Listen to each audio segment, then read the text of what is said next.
Pre మార్కెట్కి సంబంధించిన ప్రధాన అంశాలు చర్చించుకుందాం. ముందుగా మిత్రులందరికీ స్వాగతం. ఈరోజు సెప్టెంబరు 10వ తారీఖు బుధవారం. ముందుగా ఏడీఆర్ సెంటిమెంట్ ఎలా ఉందనేది పరిశీలించేద్దాం. HDFC bank, ICICI bank ADRs నెగిటివ్లో క్లోజ్ అయినాయి. Wipro, Infosys, doctor Reddy's labs ADRs పాజిటివ్గా అయితే క్లోజ్ అయినాయి. మొత్తం మీద బ్యాంకుల్లో కొద్దిగా అన్సర్టనిటీ కనిపిస్తూ ఉంది. ఇక ఐటీ సెక్టర్ కానీ ఫార్మాలో కొద్దిగా బులిష్ సెంటిమెంట్ అనేది కనిపిస్తూ ఉంది. ఏడీఆర్స్ నుంచి మిక్స్డ్ సంకేతాలు ఉన్నాయి. ఇక ఇండియన్ ఇండిసెస్ నిన్నటి రోజున ఏ విధంగా పర్ఫామ్ చేసినది పరిశీలన చేసినట్లయితే Nifty realty, PSU bank, energy, commodities, infrastructure, auto ఇక్కడ దాకా నెగిటివ్గా క్లోజ్ అవగా ఐటీ, ఫార్మా, సర్వీస్ సెక్టర్, ఎఫ్ఎంసీజీల్లో కొద్దిగా బులిష్ సెంటిమెంట్ అనేది కనిపిస్తూ ఉంది. మొత్తం మీద 60% పైన ఇండియన్ ఇండిసెస్ అయితే నిన్నటి రోజున గ్రీన్లో క్లోజ్ అయ్యాయి. ఇక గ్లోబల్గా మార్కెట్స్ ఎలా ఉన్నాయనేది పరిశీలన చేసినట్లయితే చూడగానే గ్రీన్లో ఉన్నాయి. యుఎస్ మార్కెట్స్ స్లైట్ నెగిటివ్గా ఉంది. China A50 futures and France slight నెగిటివ్గా ఉండగా లండన్ కానీ, Europe, South Korea, Asia market, Japan, German, Russia, Hong Kong అనేది గ్రీన్లో అయితే ట్రేడ్ అవుతున్నాయి. మొత్తం మీద గ్లోబల్గా కొద్దిగా పాజిటివ్ సంకేతాలు కనిపిస్తూ ఉన్నాయి. యుఎస్కు సంబంధించిన టాప్ 30 కంపెనీస్ నిన్నటి రోజున ఏ విధంగా క్లోజ్ అయినాయి అనేది మనం పరిశీలన చేసినట్లయితే Apple, wall street, Disney, caterpillar, home depart అనేది టాప్ లూజర్స్గా క్లోజ్ అయినాయి. ఇక క్లోజ్ అయిన విధానంలో United health, Goldman socks, JP Morgan, IBM అనేది టాప్ గెయినర్స్గా కనిపిస్తూ ఉన్నాయి. మొత్తం మీద 50% పైన స్టాక్స్ అయితే పాజిటివ్గా క్లోజ్ అయినాయి. అయితే క్లోజ్ అయిన విధానంలో స్ట్రాంగ్ స్ట్రెంత్ అనేది కనిపిస్తూ ఉంది. ఇక గ్లోబల్గా ఎకనామిక్ క్యాలెండర్ అనేది పరిశీలన చేసినట్టయితే నిన్నటి రోజున ఎటువంటి మేజర్ ఈవెంట్స్ అనేది కనిపించట్లేదు. ఈరోజు సాయంత్రం 6 గంటలకు యుఎస్కు సంబంధించిన పీపీఐ డేటా అనేది రిలీజ్ చేయడం జరుగుతుంది. దాని తర్వాత క్రూడ్ ఆయిల్ ఇన్వెంటరీస్ అంటే క్రూడ్ ఆయిల్ బావులు ఎన్ని ఉన్నాయనే డేటా రిలీజ్ అవుతుంది. ఇక యుఎస్కు సంబంధించిన 10 ఇయర్స్ బాండ్స్ ఏదైతే ఉన్నాయో బాండ్స్కు సంబంధించిన ఇంట్రెస్ట్ రేట్ అనేది కూడా రిలీజ్ చేయడం జరుగుతుంది. ఇది వెరీ ఇంపార్టెంట్ డేటా. ఇండియాకి సంబంధించిన ఎకనామిక్ క్యాలెండర్ అనేది పరిశీలన చేసినట్టయితే నిన్నటి రోజున ఎటువంటి మేజర్ ఈవెంట్స్ అయితే కనిపించట్లేదు. ఈ రోజున కూడా ఎటువంటి మేజర్ ఈవెంట్స్ అనేది లేవు. యుఎస్ స్టాక్ ఫీచర్స్ వచ్చేసరికి నిన్నటి రోజున మిక్స్డ్గా క్లోజ్ అయినాయి. అందరూ కూడా ఫెడ్ ఇంట్రెస్ట్ రేట్ డెసిషన్స్ ఎలా తీసుకుంటుంది, 50 బేసిస్ పాయింట్స్ ఇస్తుందా లేదా అనేది ఒక ఆలోచనలో అయితే ఉన్నట్టు తెలుస్తుంది. ఫ్యూచర్ అండ్ ఆప్షన్స్లో ఎటువంటి స్టాక్ కూడా రిజల్ట్ అయితే అనౌన్స్ చేయట్లేదు. ఫ్యూచర్ అండ్ ఆప్షన్స్లో ఆర్బీఎల్ బ్యాంక్ అనేది బ్యాన్ లిస్ట్లోకి వెళ్ళిపోవడం జరిగింది. దీంట్లో మనం అడిషనల్గా ఫ్యూచర్స్ అండ్ ఆప్షన్స్ అనేది ట్రేడ్ చేయకూడదు. ఒకవేళ మన దగ్గర పొజిషన్స్ ఉంటే కావాలంటే దాన్ని హోల్డ్ చేయొచ్చు, లేదంటే కూడా ఎగ్జిట్ అవ్వచ్చు. స్టాక్ మార్కెట్లో అంటే క్యాష్ మార్కెట్లో దీంట్లో ఏంటంటే బాయ్ సెల్ అనేది చేసుకోవచ్చు. హెచ్ఎఫ్సిఎల్, పిఎన్బి హౌసింగ్ అనేది ప్రాబబ్లీ బ్యాన్ లిస్ట్లోకి వెళ్ళడానికి పాసిబిలిటీస్ అయితే కనిపిస్తూ ఉన్నాయి. నిఫ్టీ హీట్ మ్యాప్ అనేది పరిశీలన చేసినట్లయితే Infosys, Wipro, doctor Reddy's labs, Adani ports, tech Mahindra, HCL tech అనేది నిన్నటి రోజున టాప్ గెయినర్స్గా క్లోజ్ అవగా Trent, NTPC, UltraTech cement, ONGC, BPCL అనేది టాప్ లూజర్స్గా క్లోజ్ అయ్యాయి. Individual stocks Titagarh, doctor Reddy's labs, TI India, Siemens, Persistent Systems వీటిల్లో ఏంటంటే లాంగ్ బిల్డప్ జరుగుతున్న డేటా అనేది చూపిస్తుంది. అంటే ప్రైస్ ఇంక్రీజ్ అవుతుంది, ఓపెన్ ఇంట్రెస్ట్ కూడా ఇంక్రీజ్ అవుతుంది. సో కొద్దిగా ఇంకా పైకి వెళుతుందని చెప్పేసి పార్టిసిపెంట్స్లో ఓ ఎక్స్పెక్టేషన్ ఉంది. Infosys, Wipro, emphasis, SBI card వీటిల్లో షార్ట్ కవరింగ్ అనేది సిగ్నిఫికెంట్గా జరిగినట్టు తెలుస్తుంది. ఎవరైతే షార్ట్ చేశారో కిందకి వెళుతుందని చెప్పేసి, లేదు ప్రాఫిట్లో ఉన్న వాళ్ళందరూ రికవర్ చేశారు.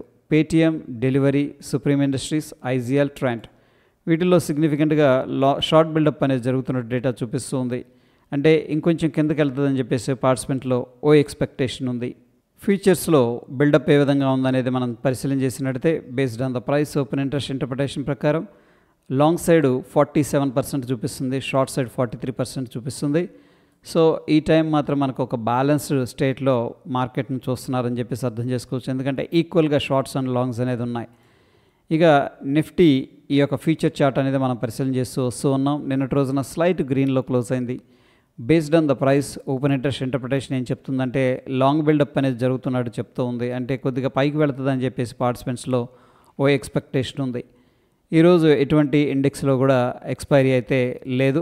పార్టిసిపెంట్ వాయిస్ డేటా అనేది పరిశీలన చేసినట్టయితే ఎఫ్ఐఎస్ ప్రతిసారి ఇండెక్స్ ఫీచర్స్ ద్వారా బేరిష్గా ఉండేవాళ్ళు, ఈసారి ఇండెసిసివ్గా ఉన్నారు.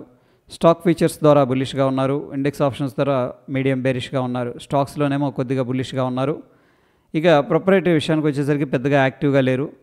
Client index features, stock features ద్వారా బుల్లిష్గా ఉన్నారు. డిఐస్ స్టాక్ ఫీచర్స్లో సేల్ చేసినట్టు తెలుస్తుంది. స్టాక్స్లో ఏమో కొద్దిగా బుల్లిష్గా ఉన్నారు. మొత్తం మీద ఎఫ్ఐఎస్ 2050 కోట్లు క్యాష్ మార్కెట్లో బై చేసినట్టు తెలుస్తుంది. డిఐస్ ఏమో 83 కోట్లు క్యాష్ మార్కెట్లో బై చేసినట్టు తెలుస్తుంది. సో మొత్తం మీద ఈసారి ఎఫ్ఐఎస్ ఫైనల్గా బయింగ్ అనేది స్టార్ట్ చేసినట్టు డేటా అనేది చెప్తూ ఉంది. డిఐస్ ఏమో ఈసారి పెద్దగా యాక్టివ్గా పార్టిసిపేట్ అయితే చేయలేదు, న్యూట్రల్గా ఉన్నారు. ఇండియా విక్స్ అనేది పరిశీలన చేసినట్లయితే నిన్నటి రోజున 1.41% డ్రాప్ అయింది. ప్రస్తుతానికి ఇండియన్ మార్కెట్స్లో వోల్టాలిటీ తగ్గిందని చెప్పేసి ఇండియా విక్స్ చెప్తుంది. ఇక డాలర్ ఇండెక్స్ విషయానికి వచ్చేసరికి ఓ ఇంపార్టెంట్ దగ్గర సపోర్ట్ దగ్గర అయితే ట్రేడ్ అవుతుంది.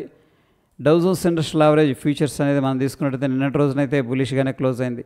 ఈరోజు 17 పాయింట్లు నెగిటివ్గా ట్రేడ్ అవుతుంది. నిఫ్టీ ఫ్యూచర్ అనేది అబ్జర్వ్ చేసినట్టయితే సో ఓ పెద్ద వోల్టాలిటీ కాంట్రాక్షన్ అయితే జరిగినట్టు తెలుస్తుంది.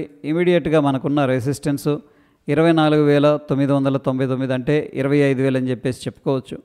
ఇమీడియట్గా మేజర్గా ఉన్న సపోర్ట్ వచ్చేసరికి 24,825, దాని తర్వాత 24,700 అనేది ఒక ఇంపార్టెంట్ స్ట్రాంగ్ సపోర్ట్. సెన్సెక్స్ విషయానికి వచ్చేసరికి ఇమీడియట్గా 81,523 రెసిస్టెన్స్ ఉంది. 80,489 అనేది ఇమీడియట్ సపోర్ట్. బ్యాంక్ నిఫ్టీ విషయానికి వచ్చేసరికి ఇమీడియట్గా మనకి 54,407 రెసిస్టెన్స్ ఉంది. 53,919 సపోర్ట్ ఉంది. ఇక గిఫ్ట్ నిఫ్టీ విషయానికి వచ్చేసరికి ప్రస్తుతానికైతే మనకి స్లైట్ గ్రీన్లో ట్రేడ్ అవుతుంది. మనం చూస్తున్న సమయానికి 20 పాయింట్లు అప్రాక్సిమేట్గా బులిష్గా ఉంది. సో ప్రీవియస్గా ఇక్కడ ఇండెసిసివ్గా క్లోజ్ అయింది. సో ఆల్మోస్ట్ అక్కడే ఓపెన్ అయింది, కానీ ఓపెన్ అయిన దగ్గర నుంచి కొద్దిగా బులిష్గా ట్రేడ్ అవుతుంది. నంబర్ అనేది మనం తీసుకున్నట్టయితే 24,961 దగ్గర గిఫ్ట్ నిఫ్టీ ఫ్యూచర్ అనేది ట్రేడ్ అవుతూ ఉంది. మన నిఫ్టీ ఫ్యూచర్ 24,950 దగ్గర క్లోజ్ అయింది. సో ఆల్మోస్ట్ ఒక 10-11 పాయింట్లు పాజిటివ్గా కనిపిస్తుంది. Based on the gift Nifty future మనం ఒక ఫ్లాట్ ఓపెనింగ్ లేదా స్లైట్ గ్యాప్ అప్ అనేది ఎక్స్పెక్ట్ అయితే చేయొచ్చు. యుఎస్ ఆయిల్ అనేది ఓ ఇంపార్టెంట్ సపోర్ట్ దగ్గర నుంచి కూడా బౌన్స్ అనేది జరుగుతుంది. స్ట్రాంగ్ రికవరీ ఉంది.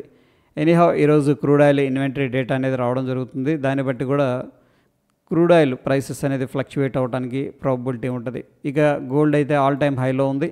కొద్దిగా ప్రాఫిట్ బుకింగ్ అనేది జరుగుతుంది. ఇక సిల్వర్ కూడా ఆల్ టైమ్ హైలో ఉంది.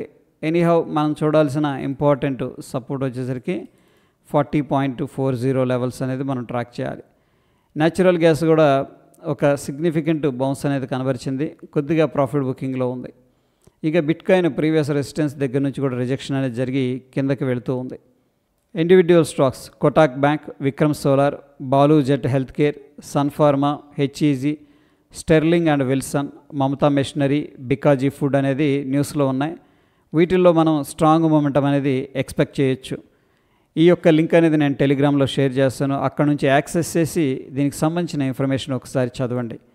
టెక్నికల్గా ఇండికేటర్స్ ఏం చెప్తున్నాయి అనేది మనం పరిశీలన చేసినట్టయితే బ్యాంక్ నిఫ్టీలో డైలీలో స్ట్రాంగ్ సెల్ అనేది అడ్వైస్ చేస్తూ ఉంది. లోవర్ టైం ఫ్రేమ్లో కొద్దిగా బుల్లిష్ సెంటిమెంట్ అనేది ఇండికేట్ చేస్తూ ఉంది. నిఫ్టీలో డైలీ టైం ఫ్రేమ్లో న్యూట్రల్గా ఉంది. లోవర్ టైం ఫ్రేమ్లో స్ట్రాంగ్ బై అనేది అడ్వైస్ చేస్తూ ఉంది. ప్రస్తుతం ఉన్న సిచ్యువేషన్లో మనకి ఏడిఆర్స్ నుంచి బ్యాంకుల్లో కొద్దిగా వీక్నెస్ కనిపిస్తూ ఉంది. అండ్ ఆఫ్ కోర్స్ ఫార్మా కానీ ఐటీ కానీ బులిష్గానే ఉన్నాయి. సో మిక్స్డ్ సంకేతాలు అనేది ఉన్నాయి. ఇక గ్లోబల్గా మార్కెట్స్ అనేది అబ్జర్వ్ చేసినట్టయితే యూఎస్లో కొద్దిగా సైడ్ వేస్ టు బులిష్ కనిపిస్తున్నప్పుడు కూడా దాదాపుగా మిగతా అన్ని మార్కెట్స్ కూడా పాజిటివ్గానే ట్రేడ్ అవుతున్నాయి. సో గ్లోబల్గా మనకి పాజిటివ్ సంకేతాలు ఉన్నాయి. ప్రస్తుతం ఉన్న సిచ్యువేషన్లో మన ఇండియన్ మార్కెట్ కూడా రెసిలియంట్గా ఉంది after GST rate cut. Anyhow అందరూ కూడా ఫెడ్ ఇంట్రెస్ట్ రేట్ డెసిషన్ ఎలా ఉంటుంది అనేది కూడా ట్రాక్ చేస్తున్నారు. ఇది మన మార్కెట్స్ కూడా వెరీ వెరీ ఇంపార్టెంట్. ఎందుకంటే మన మార్కెట్స్ కూడా ఫెడ్ని ఫాలో అవుతూ ఉంటాయి అన్నమాట. నెక్స్ట్ తదుపరి రేట్ కట్ ఉంటుందా లేదా అని చెప్పేసి.